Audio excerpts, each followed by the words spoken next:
श्री कृष्ण कन्हैया लाल की जय। श्री निजानंद स्वामी की जय। श्री प्राणनाथ प्यारे की जय। रसूले एतायत जाहिर किया और हरफ रखे छिपाए। हक मेला बड़ा होशी शोकर से जाहिर खिलवत आए। शोकर से जाहिर खिलवत आए। श्री कृष्ण कन्हैया लाल की कते परंपरा में खास करके कुरान हदीस इनमें इस प्रकार से समझाया है। तो रसूल ने कुछ बातें बताई और बाकी बातें नहीं बताई क्योंकि उनको हुक्म नहीं था। और उन्होंने ये बताया ये सारी बातें जब क़यामत का समय आएगा उस समय परमात्मा प्रकट होंगे, उनके साथ में पूरी ब्रह्मात्माएं, उस समय उनकी आत्माएं भी आएंगी तो वो इन सब बातों को स्पष्ट करेंगे। इस तरह की बातें कही थी। और साथ में और क्या कही, वो कहते हैं बसरी मलकी और हकी कही मोहम्मद तीन सूरत। उन्होंने तीन प्रकार के स्वरूप की भी बात कही। तामें दो देशिया का शायदी, उनमें से दो साक्षियां देंगी। हकी खोले सब हकीकत, और एक अंतिम वाले हैं वो सब हकीकत को स्पष्ट करेंगे। ये कुरान के अनुसार बता रहे हैं। हाँ, उसमें इस प्रकार से समझाया है। हकी हक अरश करे जाहिर, हकी स्वरूप हैं तो वो परमात्मा के धाम को स्पष्ट करेंगे। उगया कायम सूरज फजर, तो अखंड सूर्य का उदय होगा और ब्रह्म ज्ञान का प्रभात होगा। उस समय होशी सब हयाती, सबको मुक्ति मिलेगी। देख कायम खिलवत नजर, और वो अखंड धाम को देखेंगे समझेंगे तो, और इसके धाम से भी ज़्यादा यहाँ खिलवत कहने से ब्रह्मात्माएं हैं, तो ब्रह्मात्माओं के माध्यम से सबको मुक्ति मिलेगी। ले हकी सूरत हका इल्म, ये हकी सूरत है, वो परमात्मा का ज्ञान प्राप्त करेंगे। उस ज्ञान के माध्यम से करशी जाहिर हक विसात, तो परमात्मा की सारी संपत्ति प्रकट कर देंगे। अब यहाँ संपत्ति कहने से, और जैसे लोगों को तो आम भौतिक संपत्ति के प्रति इंटरेस्ट होता है तो उस तरह से समझेंगे, तो ये ऐसा नहीं है। ये परमधाम की संपूर्ण संपदा उसको भी स्पष्ट करके बता देंगे। खिलवत भी छिपी ना रहे, तो ब्रह्मा आत्माएं उनको भी बता देंगे, वो भी छिपी नहीं रहेंगी। करे जाहिर वायदत हक जात, तो ये अद्वैत धाम के आत्माएं वो भी इस दुनिया में जाहिर होंगी। क्योंकि कते परंपरा के अनुसार उनमें जो कहा था कि परमात्मा ने अपने आत्माओं को तो छिपा करके रखा है, तो वो कभी कहीं किसी को बताया नहीं है, तो वो सब यहाँ पर बता देंगे। वही सबसे बड़ी संपत्ति है। फजर कही जो फुरमान है, फुरमान में जो फजर की बात कही है प्रभात की, सो अरश बकाह का दिन, वही परमधाम का दिन कहा है। कहने का तात्पर्य यह है ब्रह्म ज्ञान का प्रभात होगा तो सब कुछ समझ में आएगी। जो लो वका तरफ पाई नहीं तो लो सबो ना रोशन। जब तक परमात्मा का ज्ञान नहीं था, ब्रह्म ज्ञान नहीं था, तब तक सर्वत्र ज्ञान का प्रकाश नहीं था, सब कुछ मालूम नहीं था। ब्रह्म ज्ञान के न होने से सब कुछ मालूम नहीं था। अब दिन कायम जाहिर हुआ, अब अखंड दिन जाहिर हुआ। कहने का तात्पर्य अखंड दिन तो परमधाम में होता है, तो दुनिया में भी अब परमधाम को समझ में आने लगी। समो रोशनी पहुंची बकाहा का, सबको परमात्मा की रोशनी पहुंची। कहने का तात्पर्य परमात्मा का ज्ञान प्राप्त हुआ। कायम की ये सब हुक्म है वर्ष्या हक इश्क मुतलक। तो सब पूर्ण ब्रह्म परमात्मा के आदेश ने तो सबको अखंड कर दिया। वर्ष्या हक इश्क मुतलक, तो पूर्ण ब्रह्म का प्रेम भी दुनिया में बरसने लगा। रुआ अल्लाह चौथे आसमान से आए खोली सब हकीकत। ये बातें कुरान हदीस में इस प्रकार से समझाई है, वो भी संकेत से समझाई है, उनका स्पष्टीकरण कर रहे हैं। रुआ अल्लाह चौथे आसमान से आएंगे और सब हकीकत खोलेंगे, तो ये भी खोल दिया है ऐसा कह रहे हैं। ले आए इल्म लुदन्नी, तो वो ब्रह्म ज्ञान ले आए हैं कई सब हक मार्फत। उन्होंने पूर्ण ब्रह्म परमात्मा की पहचान बता दी है, तो वही पहचान दुनिया को बताना है, तो वो कार्य मैं कर रहा हूँ, ये कहना चाह रहे हैं। जो कहीं मोहम्मद ने हक जात सूरत, तो रसूल मोहम्मद ने जो परमात्मा की और परमात्मा के आत्माओं की, उनके अंग स्वरूप आत्माओं के स्वरूप की बात बताई है। सोई कही रुआ अल्लाह ने या में जरा न तफावत, तो उस बात को रुआ अल्लाह ने स्पष्ट करके सदगुरु श्री देवचंद्र जी महाराज ने सब स्पष्ट करके बता दिया है, जो वहाँ रसूल मोहम्मद स्पष्ट करके बता नहीं पाए।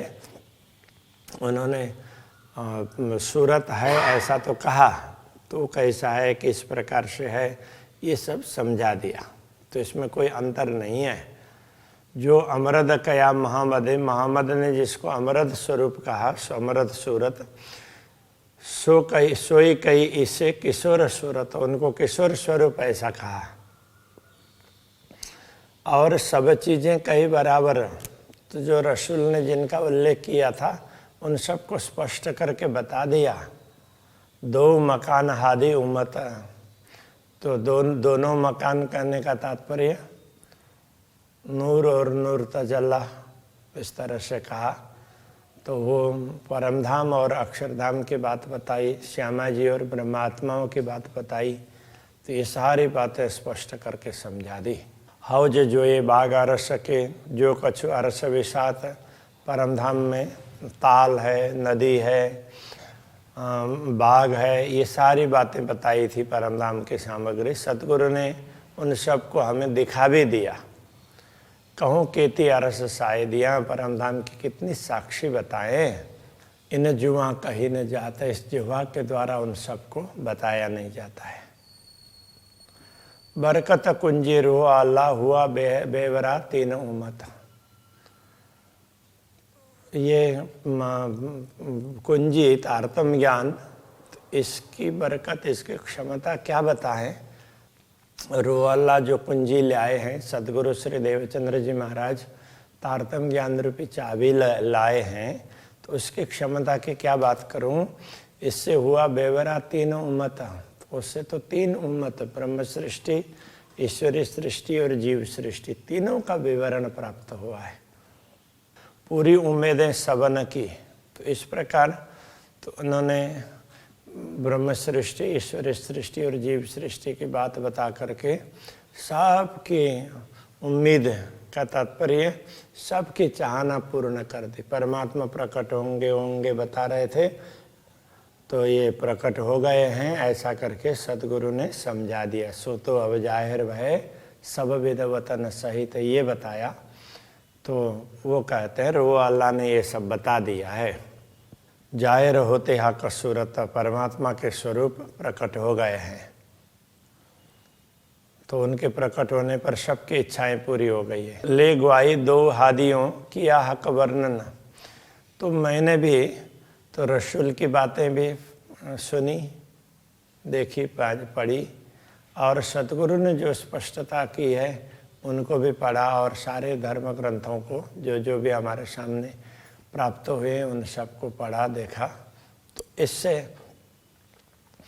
तो वो सारे उन सब की साक्षी लेकर के अब मैंने भी किया हक वर्णन, पूर्ण ब्रह्म परमात्मा के स्वरूप का वर्णन किया।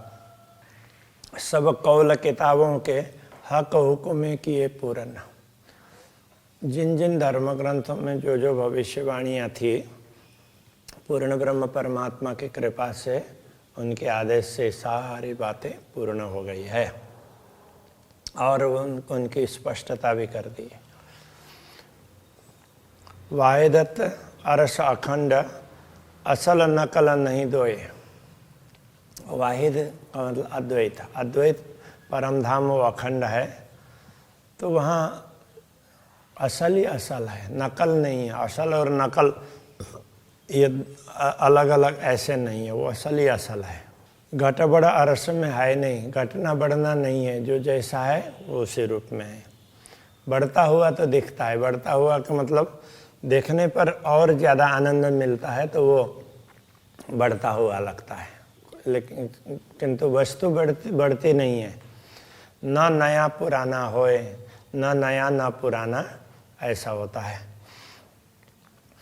रंग नंग रेशम मिलाए कि हेम जवेर कुंदन, तो दुनिया में वस्त्र आभूषण वगैरह बनाते हैं तो कैसे बनाते हैं? अलग अलग प्रकार के आभूषण बनाते हैं, तो अलग अलग रंग के रत्न लेंगे और उनको कभी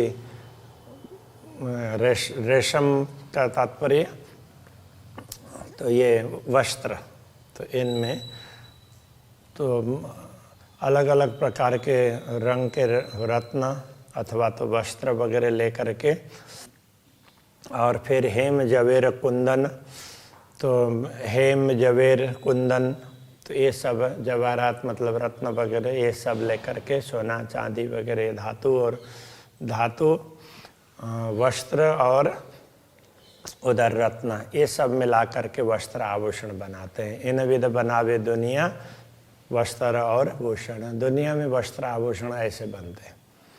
अब परमधाम में अरस स्वरूप जो अखंड, परमधाम में तो अखंड स्वरूप है, या को होए कैसे वर्णन, उसका वर्णन ही कैसे कर सकते हैं। एक अवतार दूजा पहरना, ये होए सुपन के तन, तो परमधाम में तो सब अखंड है, तो जो वस्तुएं पहनना उतारना नया बनाना बिगड़ना ऐसा कुछ नहीं है। तो एक उतारना दूसरा पहनना, ये होए स्वप्न के तन, ये तो स्वप्न के शरीर में ही संभव है। ये विधा अरस में है नहीं, परमधाम में ऐसा नहीं होता है। जो करता है नकल, जो दुनिया में नकल करते हैं, ऐसा नहीं होता। ज्यों अंग त्यों वस्त्र भूषण, अरस में एक ही आशाला, जैसे वस्त्र जैसे अंग है वैसे वस्त्र आभूषण भी शरीर के अंग के रूप में ही होते हैं, जैसा चाहे वैसे दिखेंगे। ज्यों अंग त्यों वस्त्र भूषण, अखंड स्वरूप के यह, परमधाम में सब अखंड स्वरूप है ना, इसलिए तो वो अंग की तरह से वस्त्र आभूषण भी है। इतना ही भांत स्वप्न ज्यों, तो इस स्वप्न की भांति वहाँ पर नहीं है। दुनी पहनत उतारत है, जी है, दुनिया में पहनना और उतारना होता है, ऐसा परमधाम में नहीं होता। सब चीज़ें रूह के हुक्म करत चाया पूरन्ना, तो ब्रह्मात्माएं जैसे चाहती है उस प्रकार से उनकी चाहना पूर्ण ब्रह्म परमात्मा की आज्ञा सब पूर्ण कर देती है। रूह कछुए चित्त में चित्तवे, ब्रह्मात्मा जो इच्छा करती है सो होत सबे माए छिन्न, वो तो क्षण मात्र में पूर्ण हो जाती है। तो इच्छा की और वहाँ देखा, इतने में तो उस समय उससे पहले वहाँ तो पूरा हो चुका होता है। तो ये परमधाम में है। ज्यों अंग त्यों वस्त्र भूषण, जैसे परमधाम के अंग अखंड है ऐसे वस्त्र आभूषण भी उसी प्रकार से हैं, दिव्य है, चिन्मय है। तेन सब अंगों सुखदायक, तो सब अंगों के लिए सुखदायी है। तो परमधाम के अंग प्रत्यंग भी सुखदायी है और वस्त्र आभूषण भी सुखदायी है। शोभा भी तैसी धरे, उनकी शोभा भी उसी प्रकार की होगी, जैसा अंग तैसा तेन लायक, जैसे अंग अखंड हैं उसी प्रकार के उनके अनुरूप वस्त्र आभूषण भी अखंड हैं। हर एक में अनेक रंग, हर एक में एक वस्त्र एक आभूषण में भी अनेक प्रकार के रंग मिलेंगे। हर एक में सब सलूका, हर किसी में वो कोमलता भी मिलेगी, सुंदरता मिलेगी। कई जुगते हर एक में सुख उपजत रूप अनूप। तो एक में भी अनेक प्रकार की युक्तियाँ, एक ही आभूषण में अलग अलग प्रकार के आभूषण की शोभा दिखाई देती है। इस प्रकार से सुख उपजत रूप अनूप। तो परमधाम के ये अनूप स्वरूप को देख करके अपार सुख प्राप्त होता है, ब्रह्मात्मा को अपार सुख प्राप्त होता है। सब अनंग में गुण चेतन, एक एक रत्न में भी चेतन गुण है, प्रत्येक में। मुखते कहना पढ़े न किन, मुँह से किसी को कहने की आवश्यकता ही नहीं पड़ती है। दिल में जैसा उपजे, जैसा दिल में इच्छा होती है सो आगू हो तो रोशन ना, वहाँ दृष्टि पड़ती है उससे पहले ही तो वो तैयार मिल जाते हैं। अरस सुख जो बारीक, परमधाम का सुख ऐसे सूक्ष्म है, सो जानता अरवा अरस के। तो परमधाम की आत्माएं ही इस बात को समझ सकती हैं। ये झूठी जिमी जो दुनिया, सो क्यों कर समझे ए। तो दुनिया के लोग हैं, ये तो झूठी जिमी के लोग हैं, तो वो इस बात को कैसे समझेंगे। जेता वस्त्र भूषण सब अंग रंग रस कई गुण। जितने वस्त्र आभूषण हैं सब में सब प्रकार के रस हैं, सब प्रकार के गुण हैं। रुआ कछुए कहे एक जरे को, सो सब आगू हो तो पूर्ण। ब्रह्मात्मा जरा सा भी कुछ चाहती है तो उसी समय तो वो पूरी हो जाती है। अनेक श्रृंगार एक खिन में, एक क्षण में अनेक श्रृंगार जैसे चाहे वैसे होते हैं। चित चाया सब होत, चाहना के अनुरूप सब कुछ हो जाता है। दिल में उपजे पीछे उपजे, जो आगे धरे अंग ज्योत। दिल में तो ऐसा लगता है कि दिल में उत्पन्न होने से पहले ही वो वस्तुएं बन गई हो, ऐसा इच्छा उत्पन्न होने से बनती है। लेकिन इच्छा हुई और उधर देखा तो देखने से पहले ही वो बनी हुई होती है। इच्छा उत्पन्न होने से तो उतने जल्दी हो जाती है, तो उतना संकेत तुरंत मिल जाता है। जैसे कहीं जैसे इच्छा हुई देखने की, तुरंत ही नज़र जाती है ना, तो उसमें विचार करने की ज़रूरत पड़ती नहीं है। इसी प्रकार से इच्छा हुई तो वो वस्तु तुरंत बन जाती है। कई रंग रस नरमाई, कई सुख बानी ज्योत खुशबोए। कई रंग रस नरमाई, उन वस्त्र आभूषणों में अनेक रंग हैं, रस हैं, कोमलता है। कई सुख बानी ज्योत सुख खुशबोए, ऐसे उनमें से वाणी भी जो बोलना हो तो वाणी भी वो बोलते हैं, और सुगंधि भी है, ज्योति भी है, चमक भी है।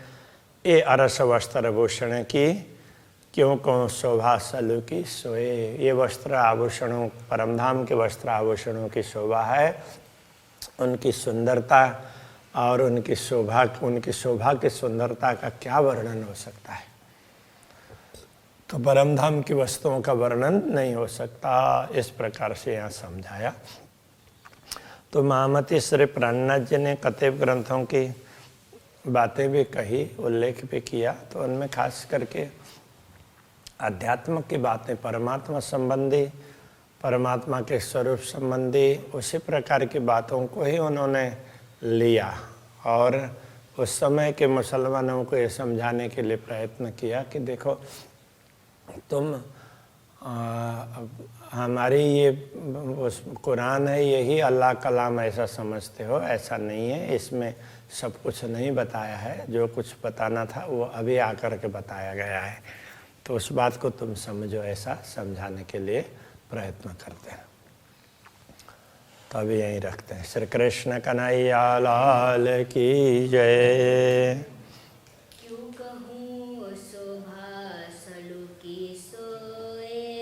क्यों कहूँ शोभा सलू की सोए।